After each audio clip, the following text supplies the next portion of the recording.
நகர்த்துவதை போன்றது ஊழலை ஒழிப்பது. அதில் உறுதியாக நிற்கிறார் விஜய். கமிஷனை ஒழித்து விட்டார், கரப்ஷனை ஒழித்து விட்டார். இந்த கமிஷன் வாங்கி பழக்கப்பட்டு போன பழம் நின்று கொட்டை போட்ட அதிகாரிகள் எந்த ஃபைலையும் நகர்த்துவதில்லை. They want to paralyze this government. I accuse. I make my charges. நீங்கள் நேர்மையான அதிகாரிகளும் இருக்கிறார்கள். நம்ம தாடி சீக்கிருக்கிறாரே அவர் மாதிரி அப்பழுக்கற்ற நேர்மையான மூத்த அதிகாரிகளும் இருக்கிறார்கள். எல்லோரையும் குறை சொல்லவில்லை. ஆனால் இப்படி கமிஷன் வாங்கி பழக்கப்பட்ட அதிகாரிகளை எந்த பொறுப்பும் இல்லாத இடங்களுக்கு தூக்கி எறியுங்கள். ஐஏஎஸ் படித்துவிட்டு புதிதாக ஒரு இளைஞர்கள் கமிஷன் வாங்கி பழக்கம் கிடையாது, அவர்களை அதிகாரிகளாக்குங்கள். கரப்ஷனை ஒழிப்பது எளிதல்ல. இத்தனை சவால்களையும் சந்தித்துத்தான் ஆக வேண்டும். அதற்குள்ளாகவே 6 மாதத்துக்குள் தேர்தல் வந்துவிடும். இந்த ஆட்சி நீடிக்காது. சபித்துக் கொண்டிருக்கிறார்கள். இந்த ஆட்சி நீடிக்க விட மாட்டோம். நான் ஒன்று சொல்லுகிறேன், இந்துத்துவ சக்திகளை, நாசகார பாசிச சக்திகளை, பாரதிய ஜனதா கட்சியின் பின்னணியில் இருக்கிற சக்திகளை எதிர்ப்பதுதான் திராவிட இயக்கத்தின் உயிர் கொள்கை. நான் திராவிட இயக்கத்தால் வார்ப்பிக்கப்பட்டவர். 5.5 ஆண்டுகள் சிறையிலே கழித்தவர். 28 தடவை சிறை சென்றவர். திராவிட இயக்கத்தின் பெருமையை நாடாளுமன்றத்தில் வீர முழக்கமாக சங்கராதம் எழுப்பியவர். அந்த உணர்வில் இந்த பாசிச சக்திகளை, இந்துத்துவ சக்திகளை பிரவேசிக்க விடாமல், அப்படியானால் நீ வாஜ்பாயோடு கூட்டு வைத்திருந்தாயே கேள்வி கேட்கலாம். அதில் சொல்லுகிறேன், வாஜ்பாய் அவர்கள் தலைமையிலே அரசு அமைந்த போது காமன் நேஷனல் அஜெண்டா தயார் செய்தோம். முரசொலி மாறனும் கையெழுத்திட்டு இருந்தார், நானும் கையெழுத்திட்டு இருந்தேன். அதில் செக்குலரிசம் இடம்பெற்றிருந்தது. காஷ்மீர் பிரச்சனை இடம்பெறவில்லை. 307வது பிரிவு அதை பற்றி குறிப்பே கிடையாது. இந்திதான் அந்த பேச்சும் கிடையாது. அந்த நேஷனல் அஜெண்டாவில் இந்துத்துவ கொள்கை எதுவும் கிடையாது.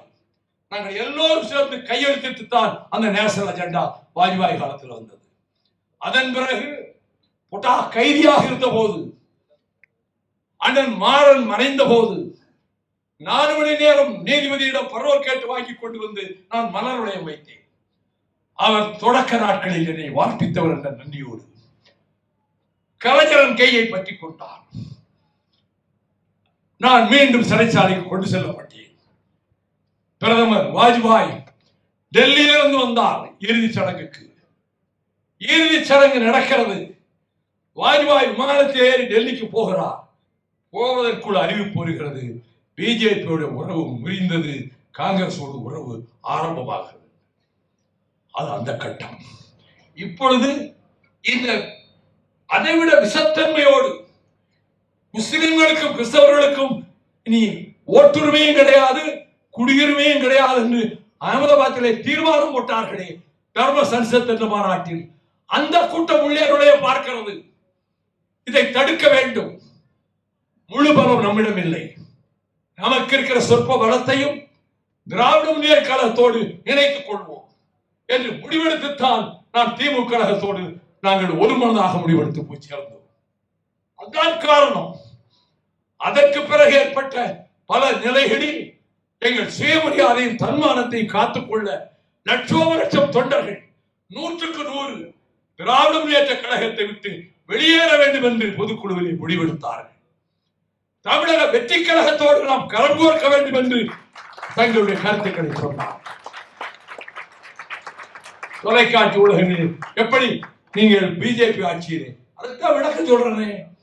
இப்பொழுது முன்னை விட பன்மடங்கு மூர்க்கத்தனமாக பிஜேபி நுழைய பார்க்கிறது.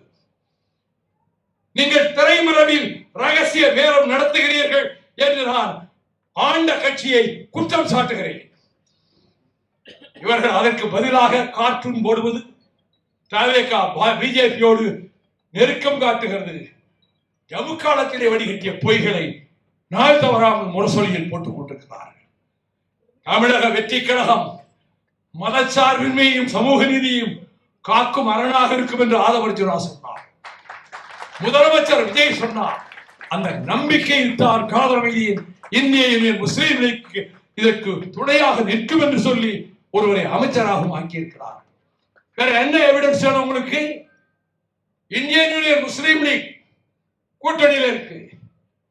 பிஜேபியோடு ரகசிய பேரம் நடத்துகிற அப்படிப்பட்ட இழிவான செயலில் விஜய் கூட்டம் ஈடுபடவில்லை, ஈடுபடாது. ஆனால் எந்த விதத்திலாவது அரசை கவிழ்த்து விட வேண்டும். சட்டமன்ற உறுப்பினர்கள் ஆதரவை ஏதாவது விலக்கிக் கொள்ள வழி இருக்கிறதா? திட்டமிடுகிறார். ஐ பிடிதம். அவங்களுக்காக நான் பரிதாபப்படுறேன். பொருட்களை ஆட்சி பயிற்சே, அதிகாரம் பயிற்சே, வர வேண்டிய கமிஷன் வரலையே, வந்து கவிதைக்கு யாராவது குடிஞ்சுக்கிட்டே இருக்குமே, நின்று போச்சே, மணல் கொள்ள நின்று போச்சே, டாஸ்மாக் நின்று போச்சே, கதவை பூரா அடைச்சிட்டானே, இது என்ன வழி செய்யறது? எப்படியாவது ஆட்சியை கவுத்துட்டு அதிமுக ஆட்சியில் உட்கார வச்சு நம்ம ஆதரவு கொடுப்போம். இப்படி ஒரு அரசியல் தற்கொலை முடிவை எந்த கட்சியும் எடுக்கலாம். நீங்கள் அப்படி முடிவெடுத்தீர்கள் என்று மார்க்சிஸ்ட் கட்சி அகில இந்திய பொதுச் செயலாளர் பேபி இன்று சொன்னார். இந்திய யூனியன் முஸ்லீம் லீக்கினுடைய ஒரு பெரும் தலைவர் பேராசிரியர் காதர் மைதீன் வாழ்க்கையில் பொய் பேச அறியாதவர், தன்னலமற்றவர். அவர் சொன்னார், அதிமுக ஆட்சி அமைக்க திமுக ஆதரவு கொடுக்க அப்படிப்பட்ட ஒரு பேச்சு நடந்தது உண்மைதான் என்று சொன்னார். அவர் துணிந்து அதற்கு பிறகு கேரளத்திலே முஸ்லீம் லீக் காங்கிரஸோடு சேர்ந்து அமைச்சரவையிலே பங்கேற்றிருக்கிறது. இந்தியா பிளாக்கிலே அங்கம் வகிக்கிறது.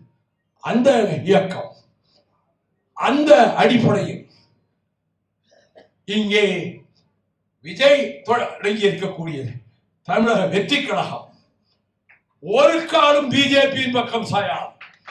அது எனக்கு முழு நம்பிக்கை இருக்கிறது. மதச்சார்பின்மையை பாதுகாக்க, சமூக நீதியை பாதுகாக்க அவர்கள் போர்க்களத்து சிப்பாய்களாக நிற்பார்கள். தமிழக வெற்றி கழகத்தினர். நான் உங்களை சொல்ல என்னை கவலைப்பட வேண்டாம் சொன்னார். நான் சொல்வேன், நான் எந்த அணியில் இருந்தாலும் அந்த அணியை வெற்றி பெற வைக்கின்ற பிரதான சேனாதிபதிகளில் ஒருவராக நான் இருந்தவன். இன்னைக்கு உங்களோடு இருக்கிறேன். உங்கள் அரசுக்கு ஆபத்து விளைவிக்க எவர் முயன்றாலும் அதை தடுக்கின்ற போர் வாளாக, கேடயமாக மறுமலர்ச்சி முன்னேற்ற கழகம் இருக்கிறது. நான் எல்லா கட்டங்களையும் கடந்து வந்து விட்டேன். புதிதாக கஷ்டப்படுவதற்கு ஒன்றும் கிடையாது. இப்போது என்னோடு இருக்கக்கூடிய தோழர்கள் எதையும் எதிர்பார்க்கிறவர்களும் அல்ல. நாங்கள் சேப்பர்ஸ் அண்ட் மைனர்ஸாக இருப்போம். ராணுவம் வருகிற போது முன்னாலே சென்று கண்ணி வெடிகளை அகற்றுகிற கூட்டத்துக்கு பேர்தான் sappers and miners. MMK will behave like sappers and miners for Vijay government.